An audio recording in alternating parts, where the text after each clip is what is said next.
Hello and welcome, this is Beriathan of the Citadel Guards of Gondor, and today I bring you all that's new for the Warden on the 4th round of beta for update 35. And as far as I know, this is gonna be the last round of beta. The devs have always said that they were gonna do 3 or 4 rounds before release, and with a schedule date of March 21st, it truly seems this is the last round of beta we're gonna get for update 35, and there are a couple of new things for the Warden, well, more than a couple, but not as eventful as last round anyway. So in order to check all the notes for the Warden this time, we gotta go to the general notes on Bullroarer, and we're gonna scroll all the way here until we reach the Warden in here, and as usual the new notes for this round of beta are in purple. So the first note says traits and traceries which increase fist gambit damage now correctly affect dots applied by fist gambits. So first on the side of traits we have this one in the blue line, Warcry plus 10% fist gambit damage when you are at rank 5. That one, well, now would also affect your damage over time ticks, but we also have, and we checked this on our previous video about traceries, fist gambit damage and critical chance. We have fist spear gambit damage over time, and we have fist shield gambit damage over time. So on the left you see the first one does increase your critical chance by 5% and 10% increase in your damage over time, and then the other two get you a 30% overall damage increase. Now, from what I understand, these increases should be multiplicative, but I guess we can check that in just a moment. And for that, I have just equipped 2 brand new legendary items so that we can see exactly what's the impact of these traceries in our gambits. So let us begin by looking at the precise blow line, and in here we have top left the gambits without any bonuses, top right the gambits with just the fist damage trait bonus, bottom left is with the trait bonus plus the fist gambit and critical chance tracery, and bottom right is all that plus the fist spear and fist shield traceries. So you would see in here, as far as this gambit line goes, when you apply your trait, that one is only affecting the initial hit of each of these gambits, is not affecting the dot, even though the note says it should. And after you apply the trait, then you apply the tracery. Strangely enough, it takes the initial hit back to where it was before applying the trait, but then it boosts the damage over time component of these gambits. And after that, when you apply the last trait, in this case a fist spear gambit damage, it does improve the dot as it should, and it slightly, very slightly improves the initial hit of these gambits. Now moving on to the next line, the Warcry line, and the distribution in here is once again the same. Top left no bonuses, top right the trait, bottom left the trait plus fist gambit tracery, and bottom right all traits and traceries. And you will see that we have a very similar behavior, not exactly the same. When we apply the trait, once again only the initial hit goes up on these gambits, and when we apply the fist gambit damage and critical chance tracery on top of that, this time the initial hit doesn't go down, but the damage over time does go up a little bit.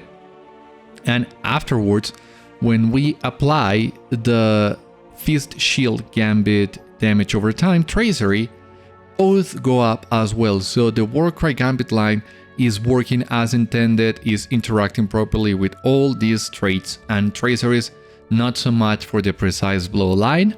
Next, we have the remaining fist gambits. We have Goat, Deflection, and Resounding Challenge. And you'll see in here that Goad and Resounding Challenge work in a similar way as the Precise Blow line, in that the damage goes up with the trait, then goes down with the first tracery, and then goes up once again when you apply the second tracery. So that one is also not working properly, it seems. And we have Deflection, which this round of beta is not doing any damage whether we are in red or blue line. And since Deflection is a gambit that it's dealing with your threat, in a way it makes sense for it to not do any damage. Maybe that way the devs are aiming for you to manage your threat without breaking messes and things like that. So Deflection is a gambit that is not affected by any of this whatsoever. The same things happens to our morale tabs.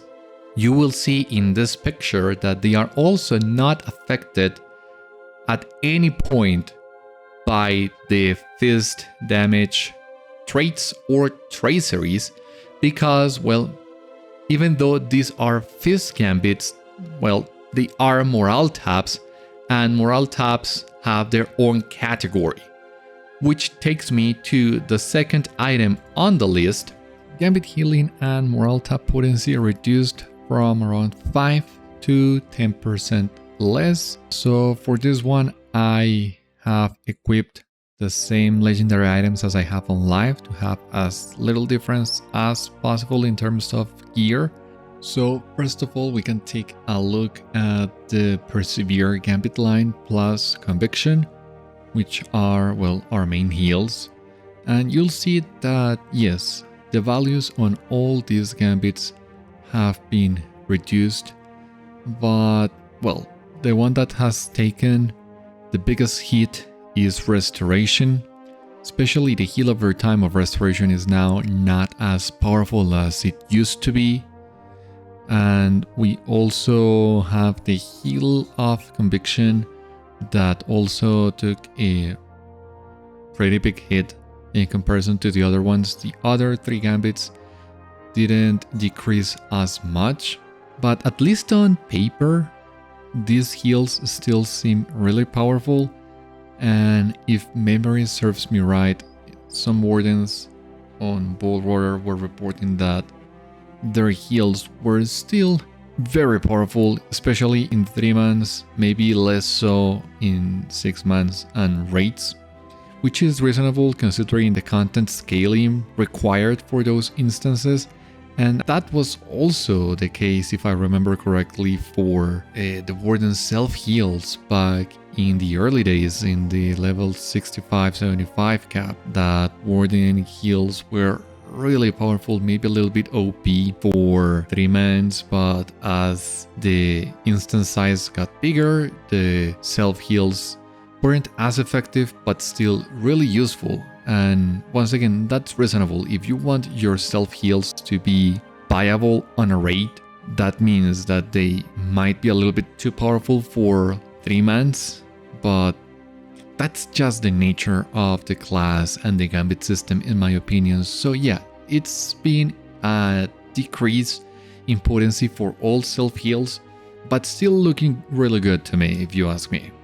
And coming to morale tabs, this is a little bit more interesting actually. You'll see that the values on the Fierce Resolve and Resolution have decreased. Once again, Resolution has taken a big hit in comparison to Fierce Resolve, but both these gambits still seem to be fulfilling their purpose really well. You gotta keep in mind that these gambits really shine the more ads you have, and once again you have a maximum of 10 targets.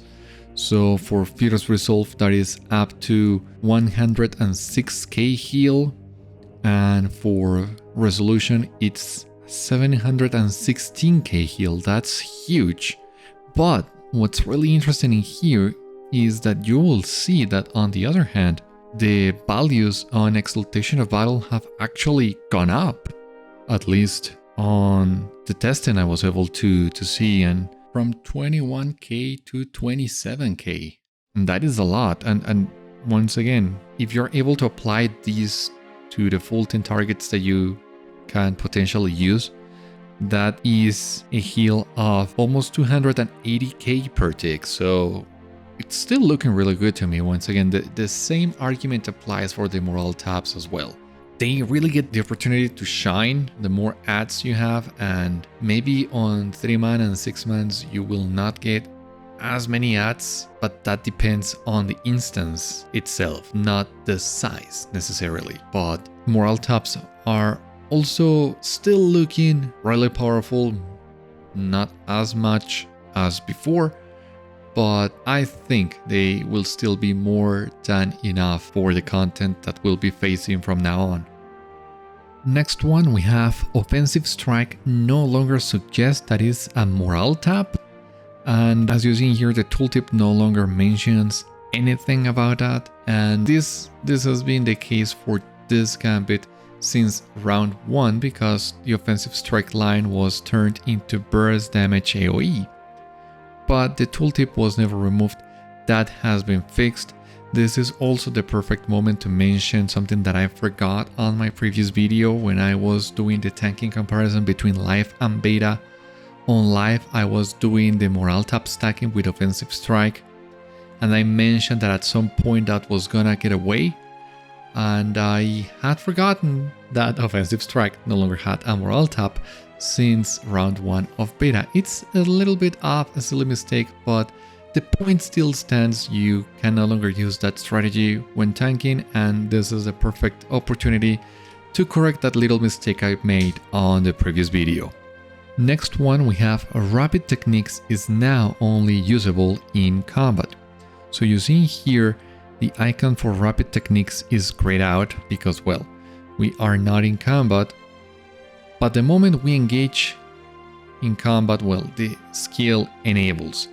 And I only have a theory as to why this change was introduced, because on the previous round of betas you could use Rapid Techniques out of combat, but what was the point of resetting your mastery cooldowns out of combat if you cannot use your masteries out of combat? So I think this change was made just for a quality of life improvement, so that no wardens, especially new wardens, make the mistake of resetting their masteries out of combat. As an experienced warden, this is something that you would never do, of course, because there's no point in using that skill, but I could see the case this change being made so that new wardens don't get confused and use the skill when they need to and don't waste it, basically. Next one, we have the Lifetap Gambit damage and healing traceries now improve morale taps as expected. So for this one, we are also going to equip our blank weapons, and you can see in here the different tooltips. It seems at least the tooltips don't change when you equip the tracery, but then we can check this in combat and see how we fare. So for this test, we need to actually get in a fight to see how much morale do the morale taps actually heal for. And once again, I don't have any traceries equipped in here so that we can see just the full value of these morale taps. So Fierce Resolve is supposed to heal for about 10,000, which it did. Resolution is supposed to hit for about 46,000, which once again it did.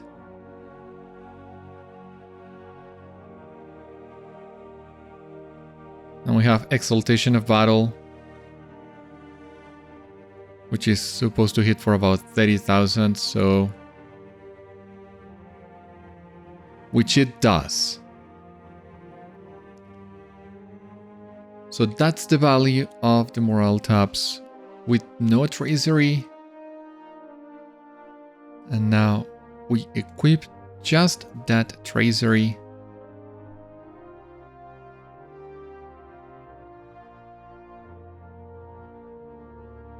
Doesn't seem to be, well, I don't see a big difference in Fierce Resolve.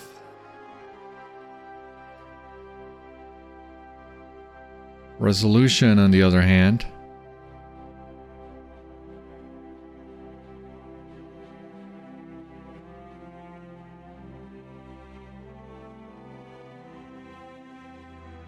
oh, that's nice. That's really nice.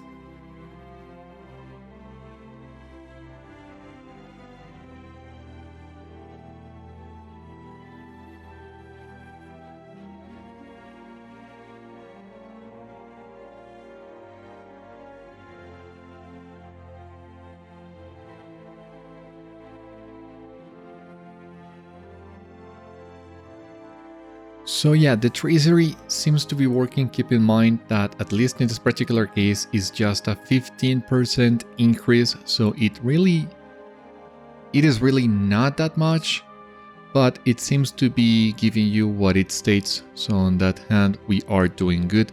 You need to also keep in mind that, well, for the purposes of testing, I didn't have any other tracers equipped, and that will also affect a little bit the amount of healing you can get from your morale taps if you don't have things like incoming healing or any other stats equipped that might affect them.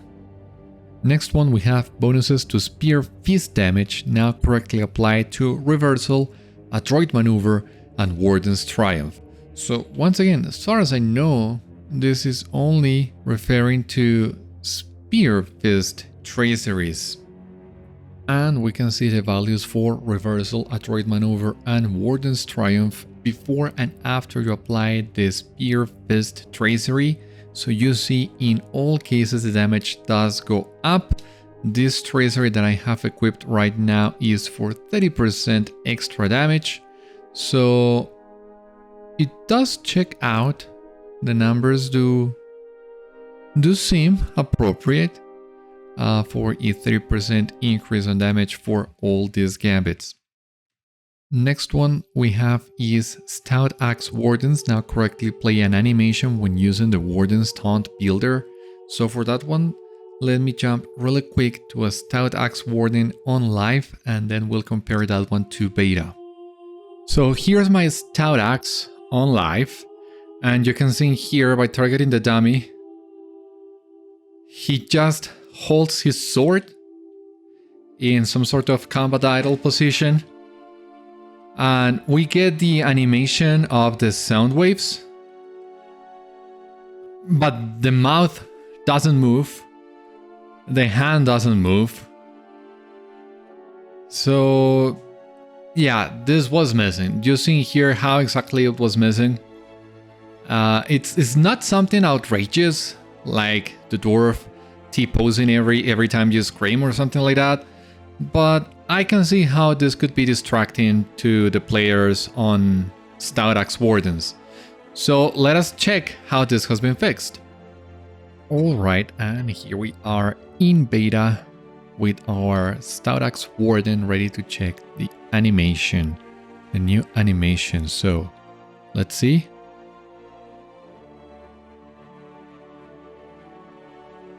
Yeah, you can see now he clenches his fist like all other classes, like all other races. You see? Yeah, it's really a small adjustment in animation, but it was back in the Stout Axe Wardens, so it's glad to see that they now get the same animation as all other classes do. So the next couple changes relate to Resounding Challenge, and this is something that came to be after a discussion in Discord, well, with on Magma Hall, but with a lot of different Warden players. Basically what was happening before is on previous rounds of beta, the melee version of Resounding Challenge was maybe a little bit too powerful because it was a targeted ability that had a 30 meters range, and that could be increased with traits and traceries, and it had a 20-meter radius. So basically it meant that, for example, I could be 30-40 meters away from this hobgoblin and use Resounding Challenge, and Resounding Challenge would hit all hobgoblins within a 20-meter radius from my target. And that meant that in fights like, for example, Hidden Horde, where you need to pull a lot of adds, Resounding Challenge was really powerful. The issue was that the ranged version of Resounding Challenge didn't work as good as this melee version. So on Magma Hall proposed different changes to this, reducing the ranged and radius of the melee version by a lot, or making a Resounding Challenge on melee be a skill that is centered on yourself, not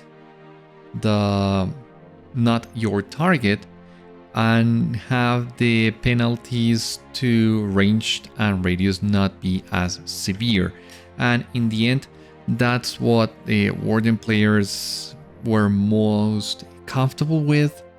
So that means that Resounding Challenge, while in the fray only, is now correctly a non-targeted AoE centered on yourself, hitting up to 10 targets. So for example, if I load Resounding Challenge in here, I can use it and not hit anything. But if I approach these hobgoblins now and I use Resounding Challenge, I would hit both of them. And if, for example, we try and pull a couple more of these guys, center them on myself, maybe try to get them around these guys for good measure, you will see that I hit them all now. So this is for the melee version of a Resounding Challenge only, because now a ranged Resounding Challenge has a radius of 10 meters around your target. So the ranged version of Resounding Challenge still keeps its place as a targeted ability. So for example, if I switch to Assailment now and I load Resounding Challenge and I used it on this hobgoblin, you will see I will end up pulling a few of the hobgoblins in there, but not all the hobgoblins I was hoping to pull. But if I use the ranged version on these guys, yeah, you will see they will come in here and fight me.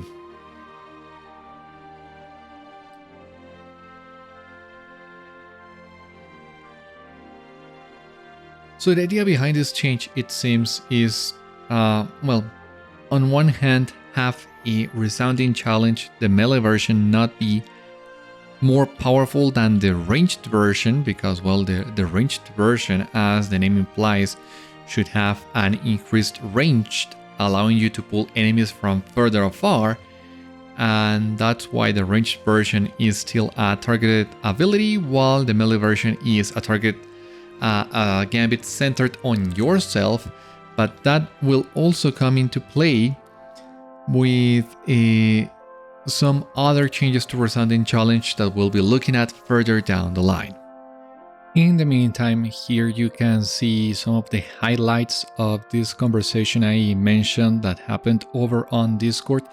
It took the greater part of the afternoon, so I can't, of course, show it all to you.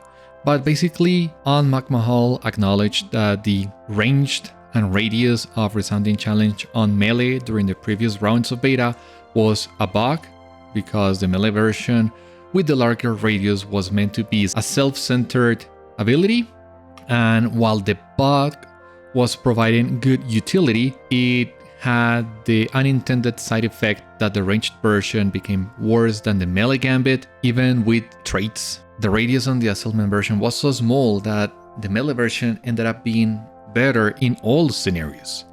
So that's when he started making different propositions as to how this could be fixed. And these propositions initially started by reducing the range of melee resounding challenge, but keeping the radius, so that the ranged version of the Gambit would have the increased range with a reduced radius.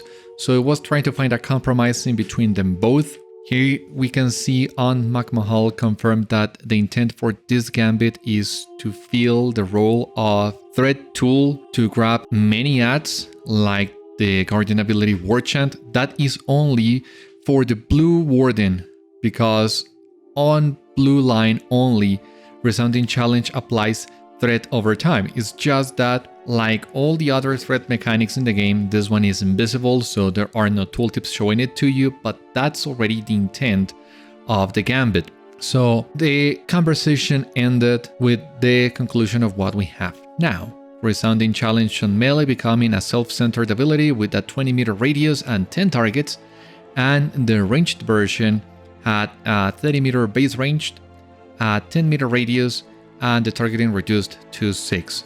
So once again, you can see that both versions of the Gambits fulfill different roles, whether you are on red or especially in blue, to be able to engage as many adds as you can, even if they are far away from you, and grab the aggro before they get the chance of attacking the other members of your group. Next one, we have the Recklessness Hidden Horde Armor Set now increases Spear Gambit initial damage while Recklessness is active, because the Martial Fury proc no longer exists. So on live, the Martial Fury proc that you get by speccing into red line means that you have the chance of getting a secondary bleed on the Gambits from the Power Attack Gambit line, meaning that you can potentially apply 2 bleeds from each Gambit, but that effect has been removed altogether on beta. So now, instead of increasing the chances of that happening, we have plus 20% Spear Gambit initial damage when you have Recklessness active. So now remember, Recklessness no longer consumes advanced technique. It has a 15-second duration with a 90-second cooldown, meaning that you can, on top of the extra 20% damage that you get from it, get another 20% bonus damage on your Spear Gambits. And well, the consensus so far, at least what I have seen on Discord, is that this is still not enough to give up the extra mitigation bonuses that you get from the yellow bonus, the yellow line that will give you an extra mitigation debuff on marked and diminished target, because this bonus only affecting your Gambits while you're using Recklessness means that you can only use this for 15 seconds every 90 seconds. So it doesn't seem to be making such a huge impact to warrant you giving up the extra mitigation debuff from marked target and diminished target, but it's good to see nonetheless that this armor set bonus was updated before the update went live. It's better to have a not so good bonus instead of a bonus that doesn't work altogether, especially with this set that is the current endgame. Previous sets from previous level caps are not that urgent to be updated, but this one really needed it, and it's good to see that it now is. Next we have the cash out for Cauterizing Steel has been reduced slightly, and the cash out for Unseen Strikes has been increased slightly. This is something that I also saw mentioned both on the forums and on Discord. That's the fact that the cash out from Unseen Strikes was so low that it was basically not worth using, and on the other hand, the cash out from Cauterizing Steel was so high that basically you're just applying the bleeds and cashing them out before they even are close to expiration. And it seems those two changes are aiming, well, to balance that and make both cash outs worth using, but also worth spacing out a little bit, not as spammable as they were before, but let us check that. So let us grab this dummy first.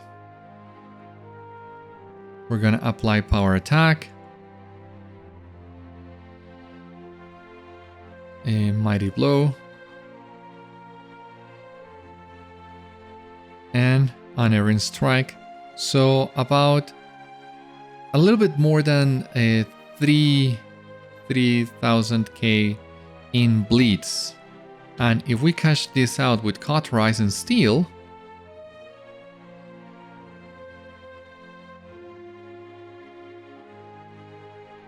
let's see what we have in here.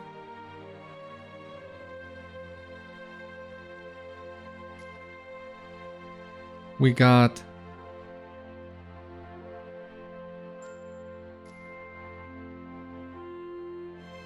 $174k, 231k, 269k. So of course it does bonus damage, and with this it's taking it close to 700k. It's still a really powerful cash out, don't get me wrong. And what about now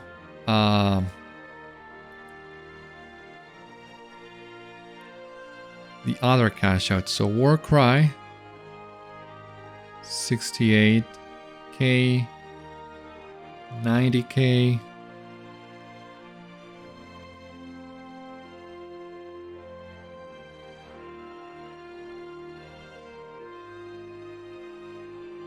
about 500k give or take in dots. And when we use Unseen Strikes, 6385, 123, 151, about 400k in the cash out. So I would say, even though the values have been adjusted, we are still here in this situation in which the cash out from Cauterizing Steel does so much more damage than the bleeds that it's still really worth using. Not so much the cash out from Unseen Strikes. If you time your dots carefully, you might still be able to use the cash out from Unseen Strikes, as all 4 dots are about to expire and deal a lot of damage. But on the other hand, using the cash out from Cauterizing Steel still does so much damage that it gives you a little bit more of leeway and makes the cash out from Cauterizing Steel a little bit more spammable than the cash out from Unseen Strikes. But well, the values have been adjusted for this round of beta, and I guess they will continue to do so after the update goes live. And next one, we have 2 new traits in Determination.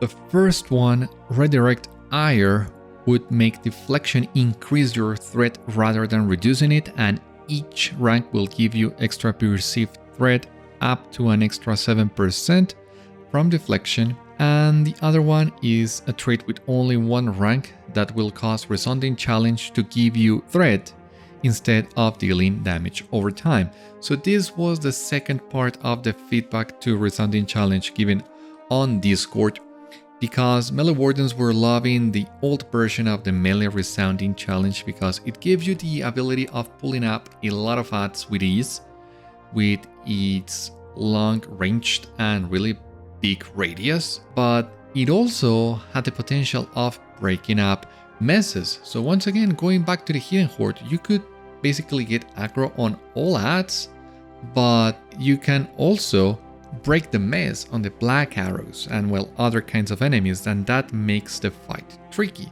So the Warden community on Discord also pushed hard for this change of having Resounding Challenge give you threat instead of dealing damage over time, so that way you could still pull aggro and not break up messes.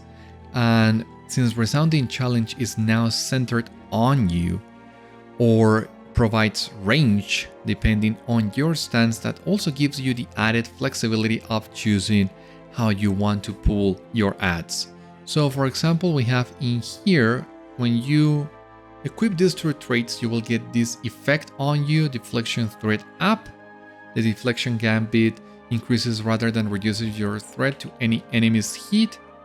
The thing is, it seems that this is still not working as intended. You will see the tooltip at least still says that deflection reduces threat instead of increasing it. And someone over on Discord once again had 1 DPS just do auto attacks on the target, and deflection was not enough to give you aggro over it.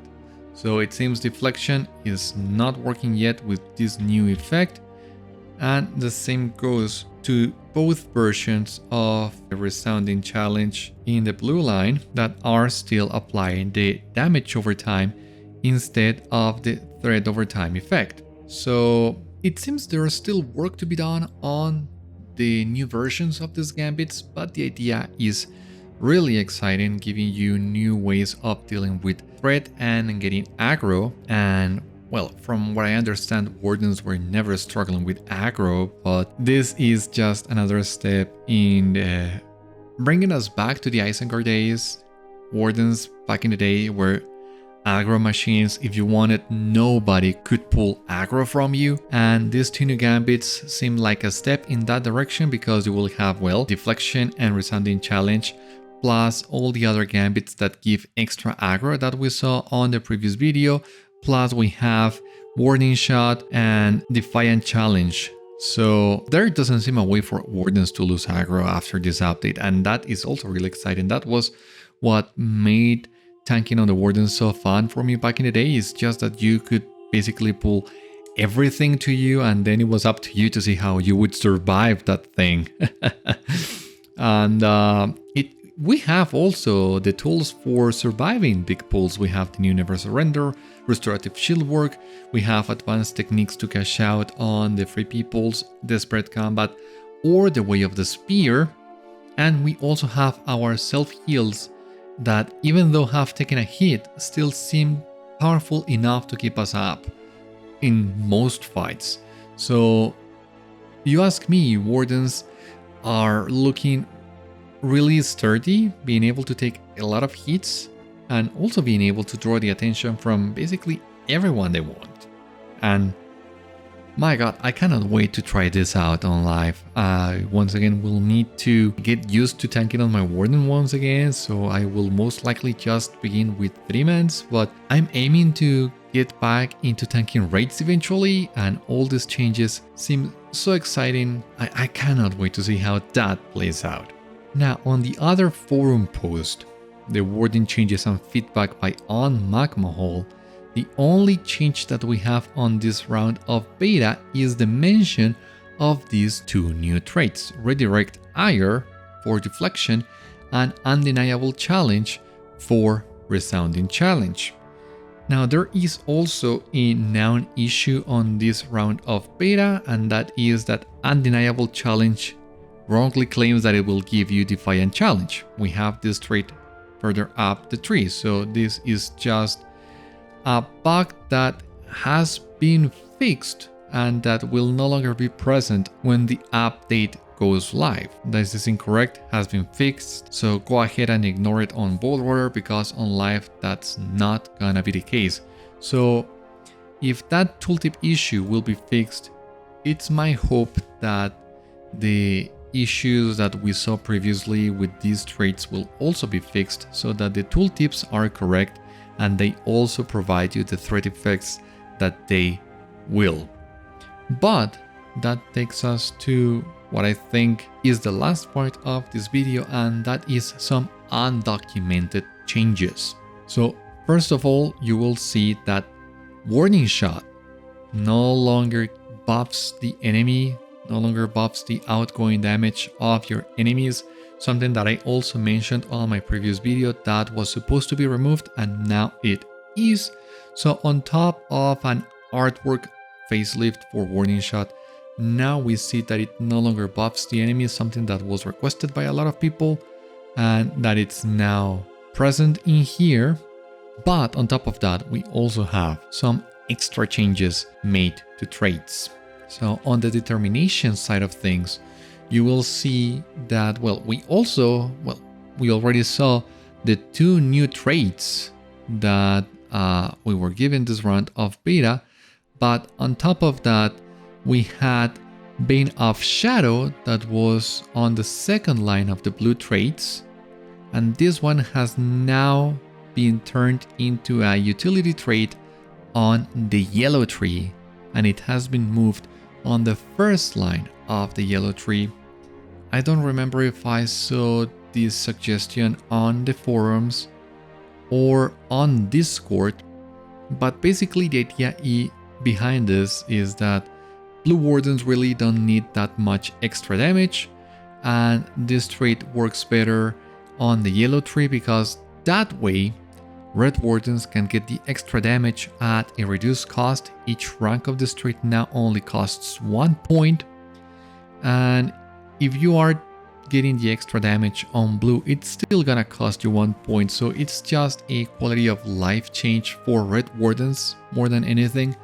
But now you get these on the yellow tree, and that also makes easier for you to get to the end of the yellow tree and rapid techniques without spending a lot of traits on traits that might not be useful for your playstyle. So we have some added flexibility in there, and with these changes we have the first 3 lines on the yellow tree giving you 4 traits each, and as I said, this gives you an added flexibility of being able to pick a lot of traits from the first few lines so that it's easier to get to the cap and rapid techniques, and adds a lot more versatility because now we have traits on the yellow tree boosting the ranged gameplay, boosting debuffs, boosting damage, and quality of life improvements.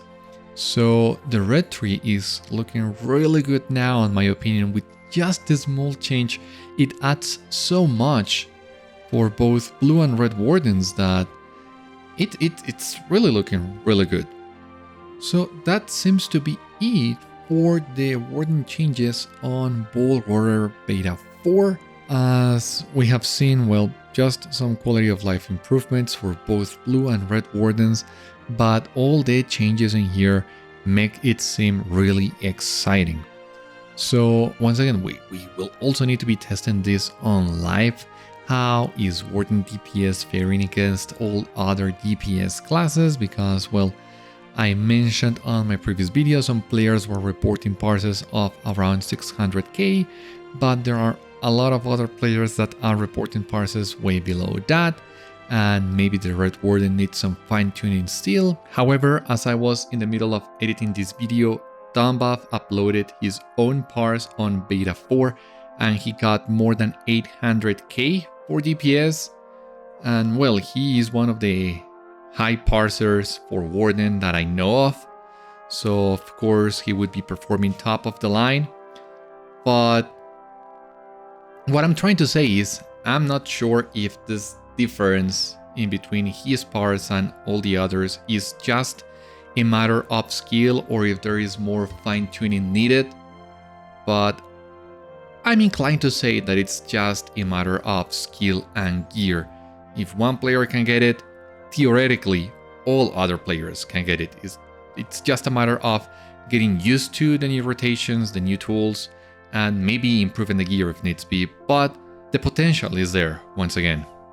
As far as blue Warden goes, well, you also saw on my previous video that blue Wardens are now able to tank tier 4 raids, maybe even possibly tier 5. I don't see the tier 5 as being too much difficult in comparison to tier 4. Basically, if you can pull tier 4 and if you have a good group, you should be able to pull out tier 5, but of course we still don't have the new raid out for testing, so maybe the new raid will be harder, but the blue Warden has all the utility and all the tools needed to survive all the encounters now, in my opinion.